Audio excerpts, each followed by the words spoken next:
Come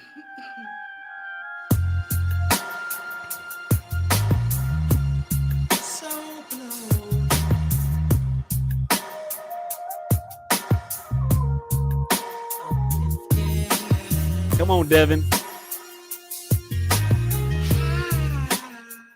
We welcome you back to the second segment of the Shakeback Sports Show right here on the Big Game Christian Sports Network. It's your boy, Willie Upton Jr.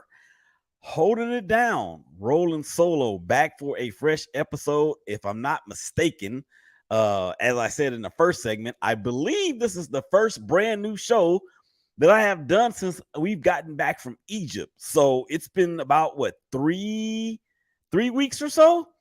So, yeah, I actually talked about the trip a little bit in the first segment. Then I actually started talking about some things that I'm going to be introducing in some Twitter spaces that I'm going to be hosting before too long.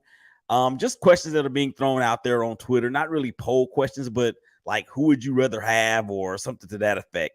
So it's good to be back, man. We are live on the air. Thank you guys out there for checking us out on Facebook through my personal page, through the Shakeback Media Group's Facebook page, as well as the network's Facebook page, my LinkedIn, the YouTube channels for the Shakeback Media Group, as well as the Herb and Raj podcast, and of course, Twitter for Herb and Raj, and for Twitter for the Shakeback Media Group. Man, it is so good to be back. Thank you guys out there for rocking with your boy and your patience as life has, let's just say life is continuing to roll on. So we're going to get to some NBA free agency here in just a minute. We also going to talk some NFL as it is right around the corner. We are firmly entrenched in the month of July.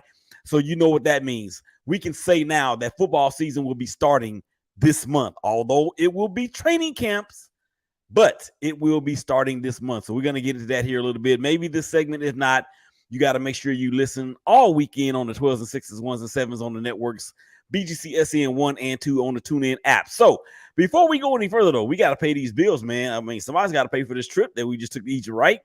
Let's do this. The ultimate fan experience. It is SportsCon as it returns to Dallas, right here in the good old D. This summer, SportsCon returns July 14th through the 16th at Fair Park in Dallas, Texas. This revolutionary event has been bringing together fans worldwide since 2017, meeting and engaging with professional athletes and personalities like never before. From stars to taste to technology to your favorite brands, they have it all. Use the promo code BGC20 for 20% off. Again, that is 20% off the tickets price by using promo code BGC20. For more info, tickets, and vendor opportunities, head to gosportscon.com. Again, that is gosportscon.com. To the dopest engineer on the globe, Big Dave, man. Appreciate you holding it down for your boy while we were out. But it's back to real life now. So here we go. So yeah, let's get to some NBA free agency. And before we actually get into the free agent market, I want to talk about Damian Lillard, the esteemed shooting guard or point guard, however you want to term it, from the Portland Trailblazers, soon to be formerly of the Portland Trailblazers, in many people's estimations, has asked for a trade from the Blazers, and he wants to go to Miami. Now, I got to give a shout out to the East Oakland, the 510. That's where Dame is from. And, he's a real one, as they say. But here's my question, Dame. What took you so long? What took you so long to want to get out of Portland? You guys have been to as deep as the Western Conference Finals, where you were swept by the Golden State Warriors. I want to say it was in 2018. But you really haven't even come close to being relevant or that relevant since then. And even before that time, yeah, you guys made playoff appearances. You actually lost to the Dallas Mavericks, I think it was, in 2012. I don't know if you were on that team or not, but the Blazers did lose to the Mavericks that year. In particular, that year, the Blazers were the favorite because I remember here in Dallas, people were talking about the Mavs being the one and done boys. As a matter of fact, that was the mantra around town, the one and done boys. What's going to happen to them against the Blazers in the first round of the playoffs? Well, they're going to be one and done. But that's my question to you, Dame Dollar, is what took you so long? I'm not saying that you're anywhere past your prime. I will say that you are, to me, you are coming closer to the end of your prime than you are at the start of it. Let me put it that way. You still got a lot of left in the tank. Obviously, you had some injuries over the last few years that have derailed your seasons, cut your season short a little bit. And then the Blazers even shut you down this past year. But Miami, what would Miami have to give up in order to get Dame Dollar in Dade County? Would it become Dame County, not Wade County, or Dade County? Well, it's going to be Dade County all the time. But what would it take for Miami to get Dame out of Portland? Or better yet, what is Portland going to ask for in order to get Dame out of South Florida? I don't think Jimmy Butler will be on the table. I don't think Bam Adebayo will be on the table. But what I can see is a possible expiring contract from Kyle Lowry, who, has won a championship. He's 38 years old. He could be thrown in there as part of a package, and then the Blazers ultimately buy him out. Tyler Hero, who was injured, of course, and did not perform or did not play at all after the first round in the playoffs. And you have Duncan Robinson as well. And, of course, draft capital, which Miami Heat obviously have. So what is it going to take? I mean, I'm looking at the possibility, because then you got to match the money up and everything.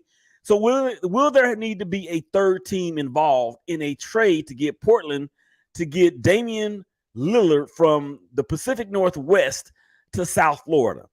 Everybody's keeping their eyes on this, because if you can form, and it seems like to me that the NBA is going almost back to like a big 2.5 or a big 3, because we see it in Phoenix. We see it in Phoenix with the Suns, Kevin Durant, Devin Booker, and now Bradley Beal, who was traded to the Suns for a whole bunch of stuff. We see it potentially in Miami with Dame and Jimmy Butler, and also with Bam Adebayo. It could very well happen. We see the 2.5, if you will, in LA with Bron, AD, and you can either pick Rui Hachimura or you can pick Austin Reeves. One of the two, right?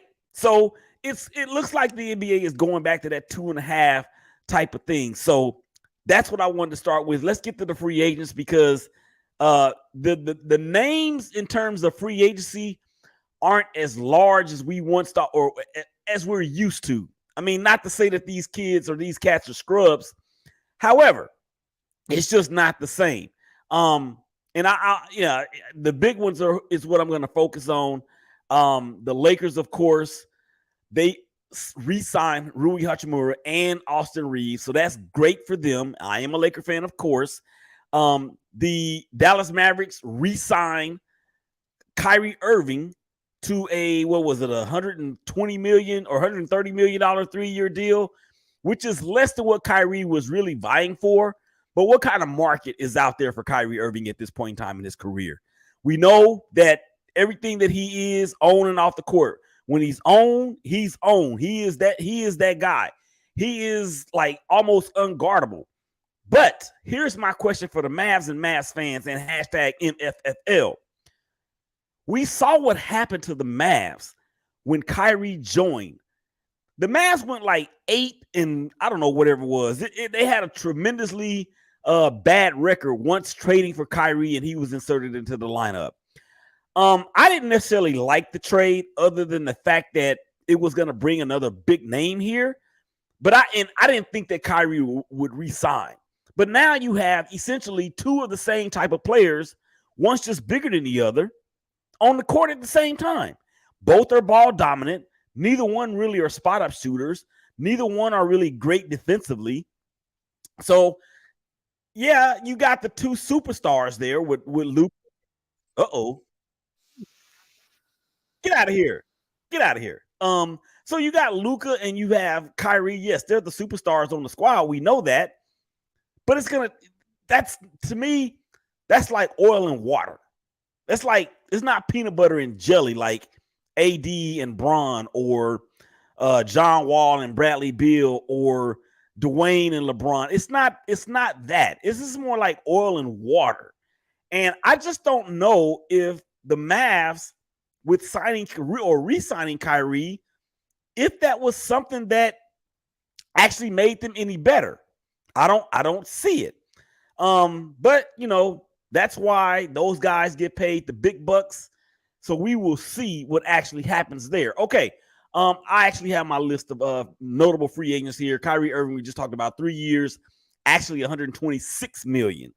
Chris Middleton stays with the Bucks 3 years, 102 million. Draymond Green, who opted out of his deal. I think he was scheduled to make $28 million had he opted in. He had a player option. He re-signs with the Warriors 4 years, 100 million. So he actually takes a little bit of a pay cut to stay at home, and he's going to finish his career there. What is this going to mean for the Warriors moving forward as they now have Chris Paul? Yeah, that Chris Paul. I think what it means, well, by Draymond getting this type of money may open up the door for them to re-sign Klay Thompson at the end of next year. We'll see. Fred VanVleet. Yes, he is coming from the We the North, hashtag We the North, down to H-Town. 3 years, 130 million for the former guard for the Toronto Raptors and a champion at that. Kyle Kuzma stays with Washington 4 years, 102 million. Jeremy Grant, Portland Trailblazers, and we talked about this at the opening of the segment. 5 years, $160 million with the Blazers. What does that equal to? Like 34 million, 32 million a year, something to that effect. Good deal for him. But obviously, I mean, the Blazers clearly, to me, seem to be in rebuild mode, and that's one of the reasons, or probably the main reason, why Dame asked to be traded. Let's continue on with the free agents. 4 years, $108 million for Cam Johnson with the Nets. Jacob Poeltl, 4 years, $80 million with the Raptors. Bruce Brown, 2 years, $45 million with the Pacers. Karis LeVert stays with the Cavs, 2 years, $32 million there. Jordan Clarkson, he will be staying in Utah. He gets a 3-year deal, $55 million, according to his agent. The Sixers, this is funny to me because the Sixers and the saga that is James Harden, and y'all know how I feel about James Harden, the way he did me when I interviewed him after a Mavs game. That dude opted into his contract because he knew he was not going to get paid that type of money going anywhere else. So he opts in, but then he decides that he wants to be traded. Look, I'm not a fan of his at all. I understand that he is a great scorer. I understand that he can take you off the bounce with ease. Or let me put it this way. He used to be able to do that. But what do we know about James Harden? Number one, he never really kept himself in that great a shape. Number two, he is ball dominant. Number three, his defensive prowess or lack thereof is like, to me, it's off the charts. So what happens, say for instance, if, and I'm going here because the Sixers actually signed Patrick Beverley to a 2-year deal, $3.2 million. But as I'm thinking about the Sixers, I'm thinking about Harden. So that's what made me think or say this.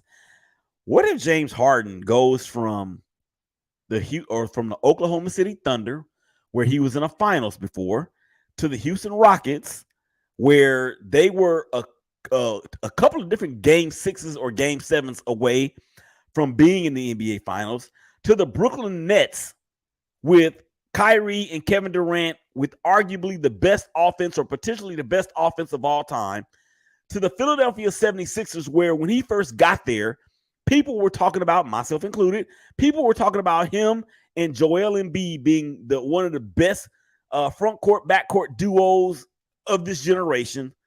And then now you have this guy who obviously has lost a step, is not the same player that he was in Houston, not even the same player that he was in Brooklyn.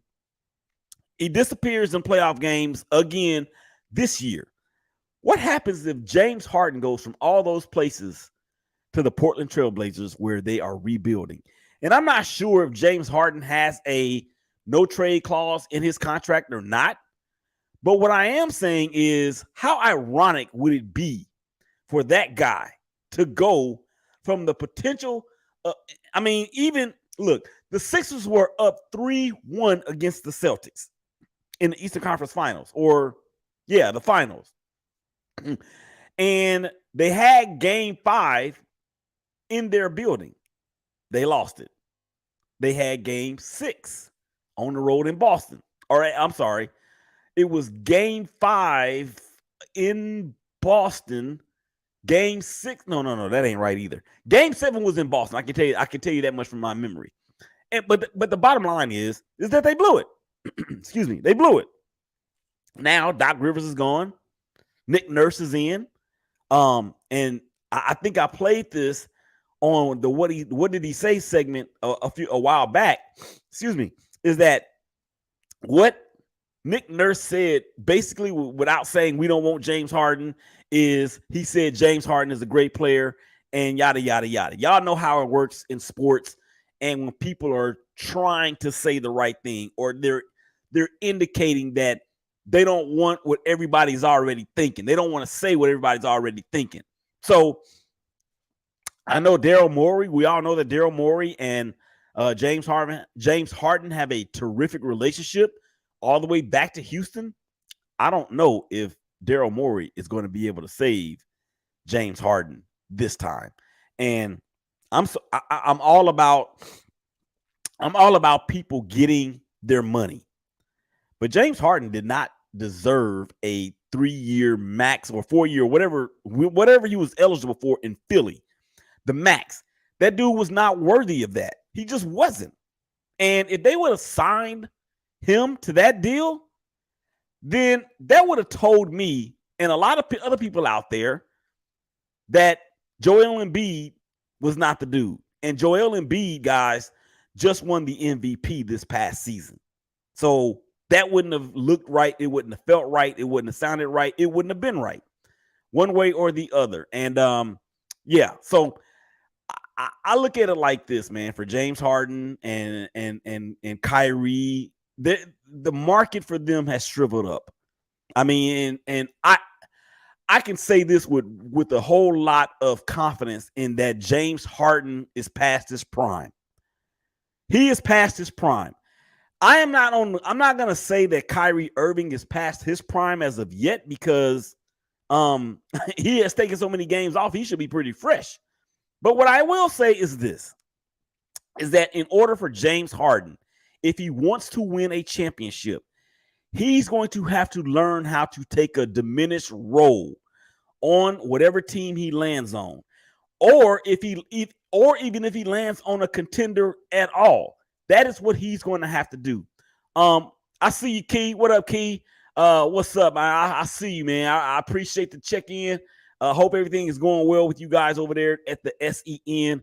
I'm going to get out of here for this second segment. Up next, we're going to continue to talk about free agency, and then we're going to get into some NFL. So, not hashtag Brothers Baseball Show. This is the Shake Back Sports Show right here on the Big Game Christian Sports Network. Y'all come on back and holler at us.